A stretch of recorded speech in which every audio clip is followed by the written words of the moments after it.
Advice for journalists. That is the subject of tonight's Water's Words. The Democrat Party is moving towards the extreme left. One of the reasons is because the media won't ask Democrats a direct question. Democrats are never forced to defend their radical positions. The media frames the issue this way. Check out the Washington Post headline. Republicans seize on liberal positions to paint Democrats as radical. So here are the questions journalists should be asking Democrats if they claim to be unbiased. Let's begin with global warming. Climate change is the existential threat of our time. This could be the #1 problem in America if we continue to allow power to concentrate and with corporations to dictate the quality of our air, to dictate the fact and tell us that we can keep burning fossil fuels, to dupe us. People will die. Reporters asked Democrats, do you believe climate change is the #1 threat facing America? Do you believe climate change is more of a threat than terrorism, nuclear war, China, opioids? How many Americans has climate change killed? Do you want to eliminate oil and gas from the U.S. economy? Because that's the goal of your Green New Deal. Try that. Next up, partial birth abortion. Here's testimony from a late-term abortion bill sponsor in Virginia. Where it's obvious that a woman is about to give birth. She has physical signs that she is about to give a birth. Would that still be a point at which she could request an abortion if she was so certified? She's dilating. Mr. Chairman, that would be a decision that the doctor, the physician, and the woman would make. I understand that. I'm asking if your bill allows that. My bill would allow that, yes. Wow. So reporters ask the Democrats this. Do you support partial birth abortion? Are you comfortable with a woman delivering a baby and then the doctor terminating it? All right. Next up, tax hikes. Here's Democrat Congresswoman Omar from Minnesota. There are a few things that we can do. One of them is that we could increase the taxes that people are paying who are the extremely wealthy in our community. So 70%, 80%. We've had it as high as 90%. 90%. All right, Democrats, take a question from a reporter like this. Just, I dare you. Do you support a 90% tax rate? What do you think taxes should be raised to? 50%? 60%? 70%? Now, if I was a journalist, I would demand they give me a number. Next up, socialized health care. Presidential candidate Kamala Harris said this. For people out there who like their insurance, they don't get to keep it? Well, listen, the idea is that everyone gets access to medical care, and you don't have to go through the process of going through an insurance company, having them give you approval, going through the paperwork, all of the delay that may require. Who of us has not had that situation where you got to wait for approval and the doctor says, well, I don't know if your insurance company is going to cover this? Let's eliminate all of that. Eliminate all of it. Reporters ask Democrats this. Do you support single-payer health care? Ask all of them that. Do you agree with Kamala Harris that we should get rid of the healthcare industry in America? Do you want to take away the private healthcare plans of 175 million Americans and give them a government plan? How would you pay for all this? Raising everyone's taxes still won't cover it. Next up, the wall. Here's Pelosi. To put a wall there is in my view, ineffective, too expensive, almost immoral. So reporters asked Democrats this question. If walls are immoral, should we tear down the existing walls that we have now on the border? And if walls don't work, why did the walls erected in Yuma and San Diego cause border arrests to drop 80 and 90%? So there's my advice for reporters. Just ask Democrats simple, direct, and logical questions and make them go on the record and hold them accountable. And if you journalists want to need more advice, call me. Here to respond, former Arkansas governor and Fox News contributor Mike Huckabee. and to the chairman of America Fighting Back, Herman Cain. Mr. Cain, you're laughing at Waters' words. What do you find so funny? Jesse, I don't want this to go to your head. Brilliant monologue, okay? Oh, thank you. Brilliant. Thank you. Those are the questions that they ought to be asking, and they are not asking them. You want to know why? They don't want the answers to those questions. Good job, Jesse. Thank you very much, Mr. Cain. You know, they don't want the answers. They don't want to hear the answers. They don't want the American public to hear the answers. Nope. And I didn't Nope. spend a long time thinking about these questions, Governor. I mean, these are just the next logical steps that you ask when someone proposes or says something. It's basically, do you believe? And if you believe this, how about this? Right? Well, my big difference between my friend Herman Cain and me is this. He's laughing, and I'm crying like Chuck Schumer sitting here listening to this, because I got to figure that if there are people who are actually getting elected to public office who thinks it's okay to kill a fully born, developed baby, who thinks that somehow we could tax 90% and that anybody would be stupid enough to get out of bed and go to work only to keep 10% and to give away 90. My gosh, Jesus only asked 10% of me. I can't imagine the government wanting 90%. And somehow believing we should go back to a place where people can just rush the borders. I don't understand what's wrong, not with the politicians. Right. You know, they may be crazy. I want to know what's wrong with people who would vote for people who would put those policies in place. Well, I don't even believe a lot of Americans understand the implications or what the Democrats are saying, because it sounds good. Yeah, free health care, you know, climate change, blah, blah, blah. But then when you look at the implications and talk about it, the details of it, it's just like, Herman, Medicare for all. People say, yeah, Yes. sure. And then when you say, oh, well, you have to take away everyone's plan and raise taxes on the whole country, the support drops to like 20%. Here's what the Democrat presidential wannabes, Nancy Pelosi and Chuck Schumer, are assuming, and that is mainstream America believes that. No, they do not. No. They're the only ones who believe that those lunatic ideas are going to fly in mainstream America. And let me make one point about this attack on people who are successful.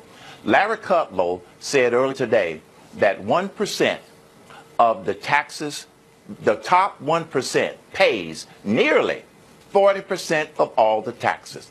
How much do they want to take, Mike, from those people that have chosen to be successful in a free market competitive system?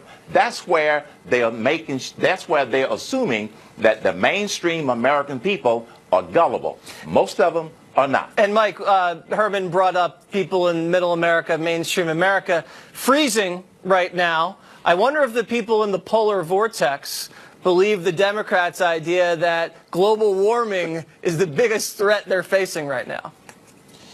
Well, there were several people who were killed by the freeze. I'm not sure how many have been killed by global warming. And right. You made some great points in the monologue. The fact is that we have some serious issues that are killing people, primarily opioid addiction, fentanyl coming in across the border, and those are real deaths. You know, and there's nothing funny about it. Those are destroying families, destroying communities, destroying futures. And the fact is, we're not going to get rid of fossil fuels in the immediate future because we don't have anything that economically can replace it, unless we'd all like to go back to living in the Stone Age.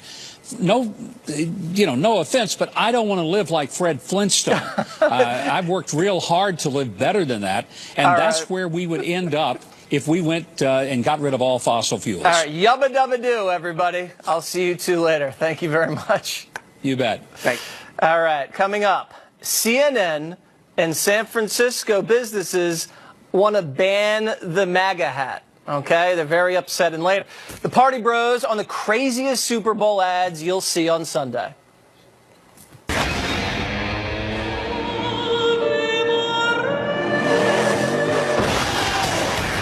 And people think I'm nuts. The MAGA hat under fire again. A restaurant in California, the owner says he's not going to serve customers who wear it. He tweeted this: "It hasn't happened yet, but if you come to my restaurant wearing a MAGA cap, you aren't getting served." same as if you come in wearing a swastika, a white hood, or any other symbol of intolerance and hate.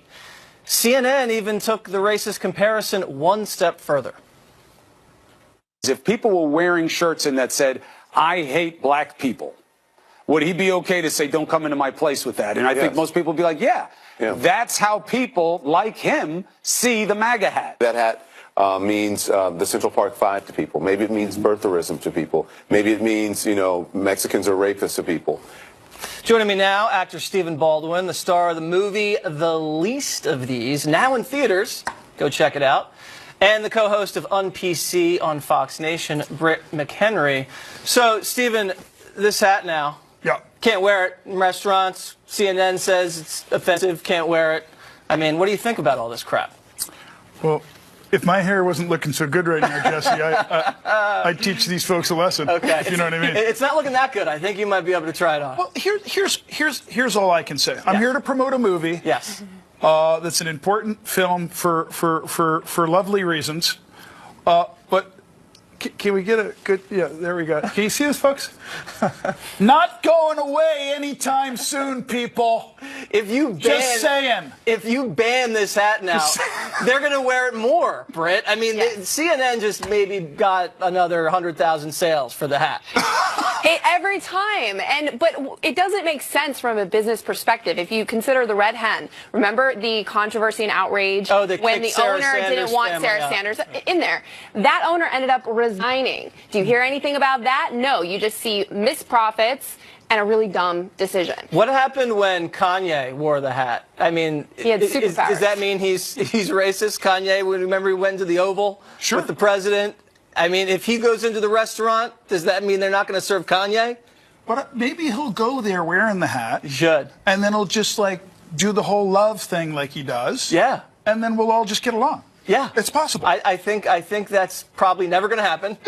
But I think I know what you mean, though. I mean, if you're an African American and you wear this hat, that's basically what was that comedian Chappelle? Remember? He dresses up. He's blind. He doesn't know he's black, and he's wearing the white hood. They're basically saying if you're black, you can't even wear this hat because you're a racist. It's absurd. Words are words. Okay, Make America Great Again isn't what Chris Cuomo said of wearing a T-shirt that says I hate black people. They're not the same thing. And it's just, you see the last 2 weeks, the Covington Christian kids in the uproar, the fake news story about what happened simply because they wore this, followed a week later with Jussie Smollett from Empire. Now we're seeing holes in the story that MAGA had nothing to do with his attack, at least according to Chicago police. So maybe just stop putting the false accusations on a red hat. I mean, I can't go to a restaurant if I put this on? I'll put it on. There it is. I have a big head, though. If you went to San Francisco looking like that, you get eaten alive, Britt. I mean, it's working. San Fran, I'm ready for you. There you go. I think what makes America great again, or just what makes America great, is this process, Jesse. Right now, a lot of young people are looking this way and they're looking at what's going on, and they're going, I don't know that I agree. I think inevitably, regardless of President Trump, and he's going to get a second term and all that good stuff, I think as we continue, 40% undecided voters and a lot of young people are going to start, whether they agree with Make America Great Again, doesn't matter. Yeah. I think this is Trump's, crazy like a fox routine here is he keeps communicating in such a way that he's exposing the truth. Right. And inevitably, I think that's going to be an advantage in the next 10 years. And the way they're reacting, they're exposing themselves. Because you mentioned young people. Young people don't like being told what to wear, what not to wear. The left is saying you can't drive this, you can't drink a big gulp, you can't say this, you can't say Merry Christmas. Everything the left is saying you can't do. People, like you just said, are going to think, wait a second, this is not American. Don't tell me what to do. I think there's a common sense logic, and a lot of young people who even maybe support the left are looking at that right now going, that's not cool, because flip it the other way, and it's not just. It's not correct. No. The people are comparing this to the baker. Remember the Christian baker, and he wouldn't make a gay wedding cake? The difference is he was complicit in something that he believed was against his faith. He was made to bake a cake that said, Dick and Harry and the two guys like this, whatever. He didn't believe that. The guy at the restaurant, he's just making burgers and fries. He's not complicit in anything. He's going to make the same thing for everybody. Yeah, and with the baker, that's his religious belief. And again, any of these establishments, you don't want certain people in. You do own the place, but you have to prepare for the overwhelming response that's not going to like it. And I see plenty of restaurant owners on social media with all this anti-Trump rhetoric or anti-Republican rhetoric. You retweet it and say, wow, you're not going to let us in. They get the backlash, and then they claim they're the ones being bullied, even though they're not allowing people to come into their establishment. I'd let anybody in as long as they pay, right? I mean, green's green. I don't red, green, whatever. Your movie, tell everybody about it real quick. It's called The Least of These, and you can go to leastofthese.movie, not .com. So it's based on the life of Graham Staines. It's called The Least of These. It's beautiful. All right. It's got a wonderful message of hope and forgiveness. All right. Britt and Baldwin, Baldwin and Britt. Got a good ring to it. All right. That tonight's gonna be a good